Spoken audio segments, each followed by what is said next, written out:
Tim Tangkap Buronan atau Tim Tabur berhasil mengamankan buronan tindak pidana korupsi perluasan jaringan listrik di Raja Ampat.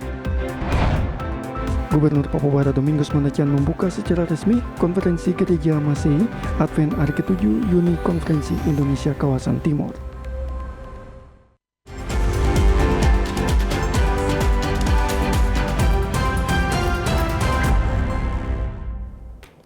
Salam jumpa pemirsa. Senang sekali saya Susan Mampioper dan rekan saya Yenes Wihiawari dapat kembali menjumpai Anda dalam program berita Papua Barat hari ini.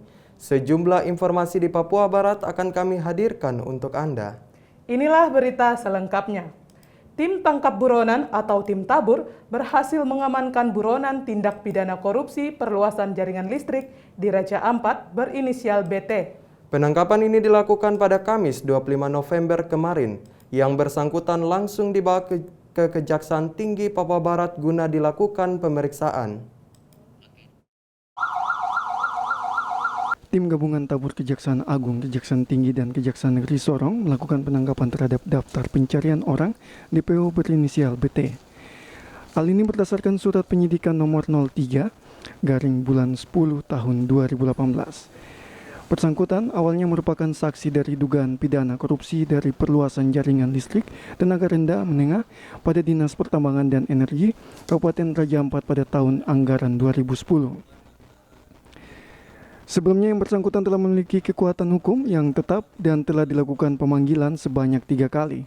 Namun yang bersangkutan tidak memenuhi panggilan yang dilayangkan oleh Kejari Sorong.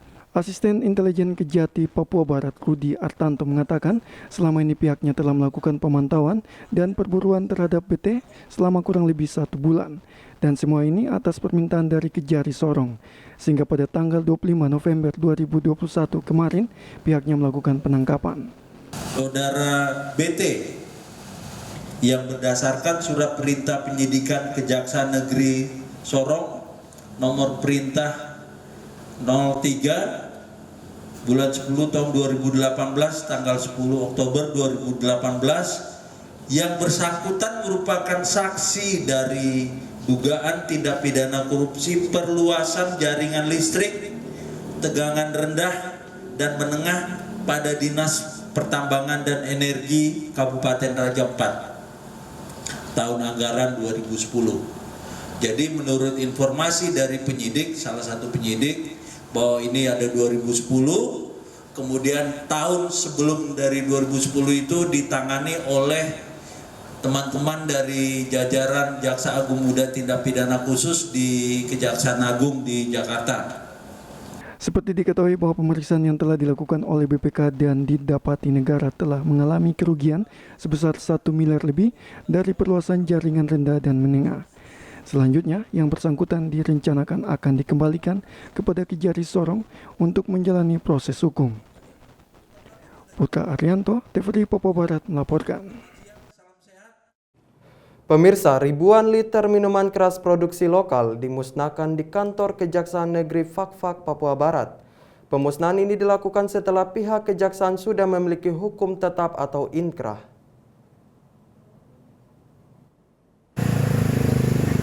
Pemusnahan minuman keras lokal dihadiri langsung oleh Kejari Fakfak Anton Arifullah, Ketua Pengadilan Negeri Fakfak, Kepala Kantor Inspektorat yang diwakili Inspektur Pembantu Wilayah 1 Moja Rengen, Kepala Dinas Kesehatan serta Kepala Bea Cukai Fakfak. Saat jumpa pers, Anton Arifullah kepada para wartawan mengatakan minuman keras yang dimusnahkan hari ini telah memiliki hukum tetap atau inkrah. Pada hari ini, hari Kamis tanggal 25 November tahun 2021, kami di Kejaksaan Negeri Fakfak telah melakukan pemusnahan barang bukti dan barang rampasan yang telah berkekuatan hukum tetap terhadap beberapa perkara, yaitu sejumlah ada sekitar 20 perkara, di mana rinciannya ada sekitar 3.500 liter minuman lokal, keras lokal, yaitu jenis Sopi. Terdapat itu terdiri dari 10 perkara tindak pidana pangan, kemudian ada sabu-sabu dan ganja terhadap 3 perkara, kemudian ada sajam juga, ada terkait perkara pembunuhan dan penganiayaan, dan juga yang kami musnahkan terhadap perkara juga oleh Ketua PN dan perwakilan penyidik, dalam hal ini adalah kepolisian. Selain minuman keras, ikut dimusnahkan juga 2 buah senjata tajam milik pelaku kekerasan serta hasil sweeping Kamtibmas di Kabupaten Fakfak. Frans Tamaila, kontributor TVRI Papua Barat melaporkan dari Fakfak. Pemirsa, Kepala Staf Angkatan Darat Kasat Jenderal TNI Dudung Abdurrahman melakukan kunjungan kerja di Kodam 18 Kasuari, Papua Barat. Kunjungan kasat ini pun didampingi oleh Ketua Umum Persit Chandra Kirana Rahma Dudung Abdurrahman. Kunjungan Kepala Staf Angkatan Darat di Kodam 18 Kasuari didampingi Pangdam 18 Kasuari, Majen TNI Inyoman Cantiasa meninjau langsung perkebunan Kasuari Grand Mill Kodam Kasuari. Kepala Staf Angkatan Darat Jenderal Dudung menekankan kepada seluruh prajurit di Kodam 18 Kasuari wajib melaksanakan tugas, bahwa kelompok kriminal senjata atau KKB bukanlah musuh, melainkan merupakan saudara kita yang belum paham negara kesatuan Republik Indonesia. Ia berharap anggota TNI harus bisa merangkul dengan memberikan pemahaman kepada kelompok itu untuk membangun tanah Papua dengan mencintai rakyat Papua, agar terwujud rasa kasih sayang guna pembangunan maju di Papua Barat. Saya tekankan kepada seluruh anggota yang akan melaksanakan tugas bahwa KKB itu bukan musuh kita, itu saudara-saudara kita yang belum paham tentang negara kesatuan Republik Indonesia. Oleh karenanya, jangan sedikit pun kalian berpikir untuk membunuh mereka. Ya, kecuali kalau sangat terpaksa, kalau mereka yang memulai. Tetapi rangkulah mereka dengan kegiatan-kegiatan, memberikan pemahaman-pemahaman kepada mereka-mereka untuk mari kita membangun Papua. Ya, saya sampaikan juga, cintai rakyat Papua, sayangi rakyat Papua. Karena kalau sudah terwujud suatu kecintaan dan rasa kasih sayang, maka pembangunan ini akan berjalan sedemikian rupa. Dudung Abdurrahman juga meminta TNI harus hadir di tengah-tengah kesulitan masyarakat, apapun bentuknya wajib mengabdi dengan memberikan rasa aman, kesejahteraan dan kebahagiaan bagi rakyat. Karena masyarakat Papua mencintai TNI Angkatan Darat, sehingga TNI harus lebih mencintai rakyat Papua. Saya katakan TNI harus hadir di tengah-tengah kesulitan rakyat, apapun bentuknya. Dia harus hadir dan dia harus mengabdi kepada masyarakat. Jangan sampai mereka ada kesulitan, jangan sampai mereka ada kekurangan, dan jangan sampai mereka merasa mencekam dan sebagainya. Tapi timbulkan rasa aman, timbulkan kesejahteraan, timbulkan juga kebahagiaan bagi mereka. Saya katakan, kalau rakyat Papua mencintai TNI Angkatan Darat, dan kamu harus lebih mencintai rakyat Papua. TNI Angkatan Darat juga harus bisa tampil sebagai garda terdepan untuk mendukung pemerintah pusat dalam rangka menumbuhkan rasa kebangsaan dan cinta tanah air. Tim Liputan TVRI Papua Barat melaporkan. Bareskrim Polri melakukan pengecekan peralatan penyelidikan dan penyidikan. Peralatan utama yang dilakukan pengecekan adalah peralatan olah TKP milik Satreskrim Polres Manokwari. Tim Mabes Polri melaksanakan pengecekan peralatan penyelidikan di Polres Manokwari. Pengecekan dilakukan guna memastikan peralatan yang digunakan selalu siap dalam olah TKP jika sewaktu-waktu dibutuhkan di lapangan. Kasubit Prosirip Pus Inafis Bareskrim Mabes Polri, AKP Binsan Simorangkir mengatakan, tujuan tim Mabes ke Manokwari guna melakukan pengecekan peralatan untuk keperluan penyelidikan dan penyidikan olah tempat kejadian perkara TKP, mulai dari sidik jari dan alat pengenalan wajah. Di mana setelah dicek semuanya masih berfungsi secara baik, sehingga bisa digunakan untuk keperluan penyelidikan di wilayah hukum Polres Manokwari. Jadi kami itu sedang melakukan pengecekan barang-barang yang dapat digunakan oleh Reskrim untuk keperluan penyelidikan, utamanya dalam olah TKP. mulai dari sidik jari, pengenalan wajah, peralatan-peralatan olah TKP. Dan sekarang setelah kami cek, semuanya berfungsi baik. Sehingga Polres Manokwari ini bisa menggunakannya untuk kepentingan penyelidikan khususnya di wilayah Polres Manokwari. Nanti silakan untuk operasionalnya koordinasi dengan Kasat Reskrimnya.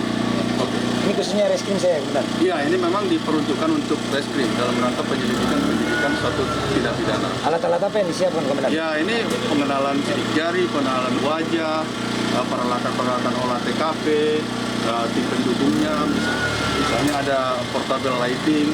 Ini perlu untuk melakukan olah TKP di tempat-tempat yang tidak didukung oleh penerangan listrik seperti itu. Jadi semua sarananya sudah lengkap untuk proses pengolahan TKP. Kasat Reskrim Polres Manokwari, Ibtu Arifal Utama membenarkan bahwa kunjungan tim supervisi dari Inafis Bareskrim Mabes Polri ke Manokwari guna melakukan pengecekan alat-alat identifikasi Polres Manokwari, terutama alat penyelidikan dan lampu emergensi sewaktu-waktu digunakan saat lampu sedang padam di TKP. Visi dari tim Inafis Bareskrim Mabes Polri ke Polres Manokwari, padahal sih khususnya umumnya itu dia mau ngecek di Polda, alat-alatnya di Polda toh. Habis itu khususnya dia mau ngecek di Polres terdekat yaitu Polres Manokwari, sehingga Polres Manokwari dilakukan supervisi oleh tim Inafis Mabes Polri. Yang dicek adalah alat-alat identifikasinya punya Polres Manokwari. Yang tadi seperti yang kita lihat bersama adalah ada pokok alat-alat untuk kayak apa namanya itu ya? Pencahayaan emergensi kalau misalnya listrik padam, dan itu bisa digunakan melalui genset, sehingga itu bisa menerangkan satu wilayah Polres Manokwari. Pengecekan peralatan-peralatan Inafis milik Satreskrim tidak hanya di Polres terdekat saja, tetapi pengecekan juga dilakukan ke semua Polres yang ada di wilayah Polda Papua Barat. Natalindo Kerewai, TVRI Papua Barat, melaporkan. Pemirsa, Rektor Universitas Papua, Meki Sagrim, berharap kepada pemerintah agar memberi dukungan penuh kepada Universitas Papua. Hal ini sangatlah penting untuk pengembangan sumber daya manusia di Papua Barat. Direktur, Ketua Lembaga. Tahun 2021, Universitas Papua berusia 21 tahun. Di bawah kepemimpinan Dr. Meki Sagrim, SP, MSI, visi Universitas Papua pada tahun 2035, Universitas Papua akan tampil menjadi universitas riset yang maju, mandiri dan berbasis pada kearifan lokal, dan untuk mencapai hal tersebut hanya dapat dilakukan dengan proses transformasi dan restorasi secara menyeluruh sehingga moto Universitas Papua, ilmu untuk kemanusiaan dapat dilaksanakan. Saat ini Universitas Papua memiliki 12 fakultas. Satu program pasca sarjana dengan jumlah program studi sebanyak 52 program studi. Sebanyak 33 program studi sudah terakreditasi B, sedangkan 12 program studi akreditasi C dan 7 program studi baru akreditasi minimum C. Rektor mengatakan Universitas Papua selama 21 tahun secara institusi belum diakreditasi, dan untuk menyelamatkan alumni Unipa, Rektor mengeluarkan surat pernyataan bahwa Universitas Papua berdiri berdasarkan Surat Keputusan Presiden Republik Indonesia nomor 153 tahun 2000 bahwa Universitas Papua secara legalitas adalah lembaga milik negara. Lebih lanjut, di saat ini Universitas Papua sedang mengupayakan proses akreditasi lembaga dan saat ini sudah final dokumen laporan perguruan tinggi dan laporan evaluasi perguruan tinggi, dan diharapkan 30 November 2021 dokumen Universitas Papua sudah rampung sehingga proses akreditasi dapat segera dilakukan. Unipa dalam usianya yang ke-21 tahun secara institusi belum diakreditasi. Sejak saya direktur, begitu ada penerimaan pegawai, ada yang melanjutkan studi baik dalam maupun luar negeri, yang mau ikut seleksi misalnya di TNI Polri, lembaga-lembaga vertikal di negara ini, salah satu persyaratan yang diminta adalah lampirkan akreditasi institusi. Unipa belum diakreditasi. Dalam usia belum 1 tahun. Oleh karena itu bagaimana caranya saya bisa menyelamatkan alumni saya yang dari Universitas Papua? Saya hanya keluarkan surat pernyataan bahwa Universitas Papua berdiri atas surat keputusan Presiden Republik Indonesia nomor 153 tahun 2000 bahwa universitas ini secara legalitas adalah lembaga milik negara. Proses akreditasi sementara kita kerjakan. Surat itu saya kasih supaya jangan dipertanyakan lagi soal itu. Karena apa? Berimbas pada urusan kita. Tapi syukur alhamdulillah kepada kita semua, upaya kita kerjakan, dokumen borang akreditasi Universitas Papua sudah final, sudah siap 100%. Rektor menambahkan, untuk kemajuan sumber daya manusia di Papua Barat, ia berharap kepada pemerintah Provinsi Papua Barat untuk mendukung penuh Universitas Papua, terutama sarana dan prasarana dan pengembangan SDM. Kepada Bapak Gubernur, Bapak Sekda dan betul sama-sama dengan kita untuk memberikan dukungan penuh kepada Unipa. Unipa adalah salah satu jawaban pengembangan sumber daya manusia di tanah Papua. Kita pergi kuliah di UIK, di TB, dia. Tapi kan berguguran juga tuh. Kembali siapa yang tampung? Unipa tampung. Kembali mana tampung? Uncen tampung. Oleh karena itu mari dukung semua yang kita butuhkan untuk berkaitan dengan sarana prasarana, pengembangan SDM, mari dukung sama-sama. Kita membangun Unipa, semua persyaratan yang ditentukan bisa terpenuhi dan merupakan salah satu jawaban atas pengembangan SDM di tanah Papua. Kemajuan Universitas Papua harus didukung mulai dari internal universitas dan juga masyarakat serta pemerintah daerah sehingga Universitas Papua dapat maju dan memberikan pendidikan yang terbaik bagi putra-putri di tanah Papua. Jimmy Tabisu, TVRI Papua Barat melaporkan. Pemirsa, kita beralih ke informasi lain. Gubernur Papua Barat, Domingus Mandacan membuka secara resmi konferensi Gereja Masehi Advent Hari ke-7 Uni Conference Indonesia Kawasan Timur. Dan kali ini, Kota Sorong ditunjuk untuk menjadi tuan rumah pada konferensi tersebut.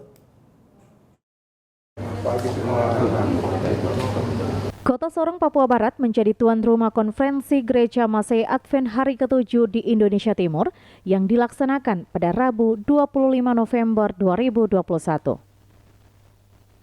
Menurut Ketua Sinode Advent Papua Barat, Ted John Windewani mengatakan, rapat 5 tahunan ini untuk mengevaluasi kegiatan pelayanan penginjilan Gereja Advent Kawasan Timur Indonesia 5 tahun ke depan dan menyusun strategi pelayanan Gereja Advent sesuai dengan anggaran dasar rumah tangga. Menurut dia, peserta delegasi yang datang dari berbagai wilayah di Indonesia berjumlah 200 orang. Ketua Sinode Advent Papua Barat sangat mengapresiasi atas komitmen Gubernur Papua Barat Domingus Mandacan sejak tahun 2019 telah membantu misi Papua Barat dengan membangun kantor Sinode Advent dengan total dana sebesar 7 miliar rupiah. Adapun tujuan daripada konferensi ini adalah untuk mengevaluasi kegiatan pelayanan dan strategi penginjilan Gereja Advent Kawasan Timur Indonesia untuk 5 tahun yang sudah berlangsung dan untuk menyusun strategi pelayanan Gereja Advent di kawasan Timur Indonesia untuk 5 tahun ke depan sesuai dengan anggaran dasar dan anggaran rumah tangga Gereja Masehi Hari ke-7.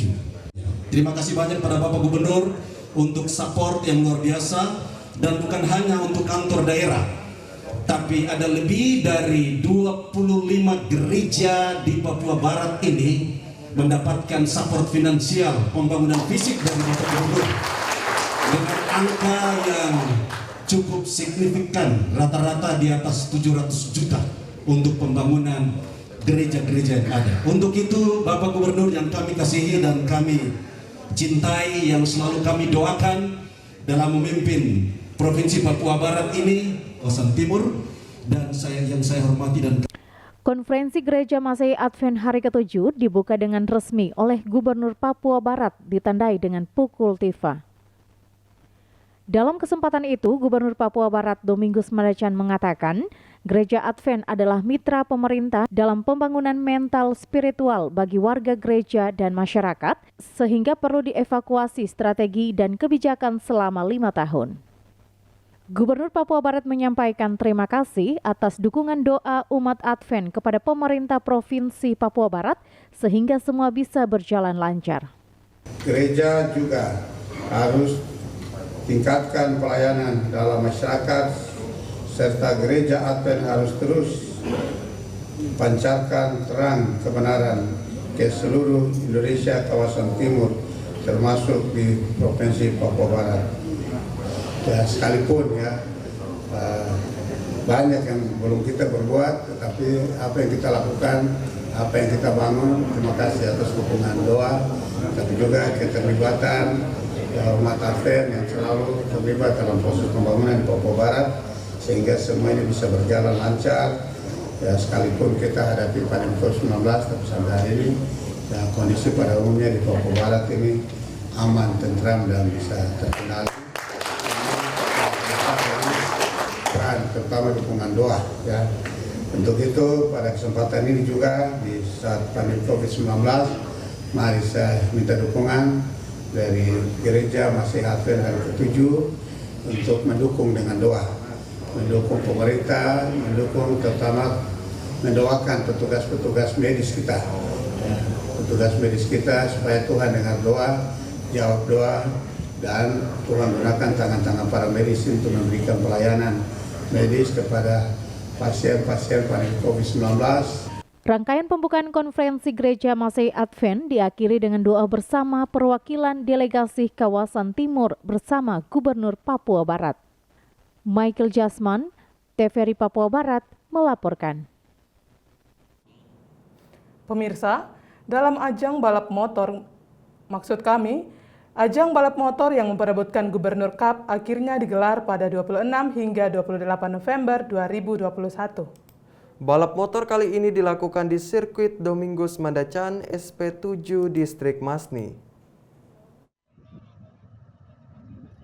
Setelah setahun urung bergulir, gelaran perdana berlabel kejuaraan daerah balap motor memperebutkan Piala Gubernur Papua Barat di sirkuit Dr. Andes Domingus Mandacan, Manokwari, Papua Barat akibat pandemik akhirnya positif digelar kembali pada tanggal 26 sampai dengan 28 November 2021.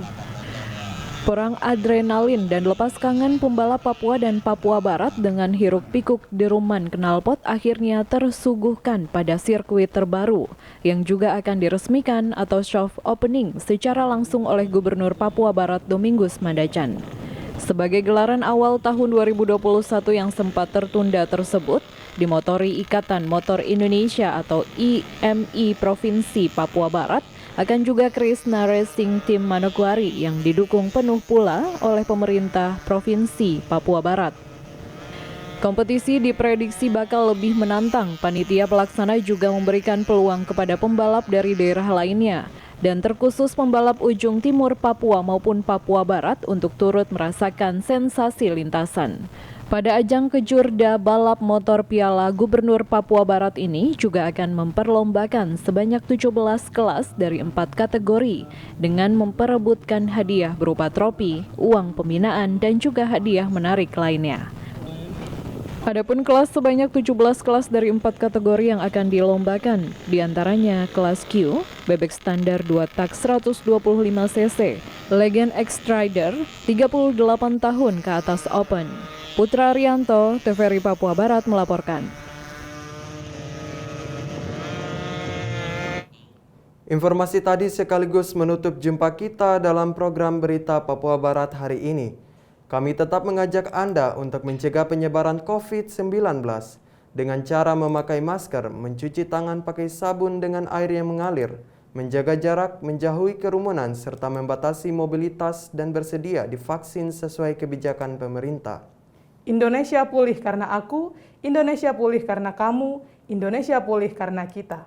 Mewakili kerabat kerja yang bertugas, saya Susan Mampioper dan saya Yanes Wihiawari mengucapkan terima kasih dan sampai jumpa.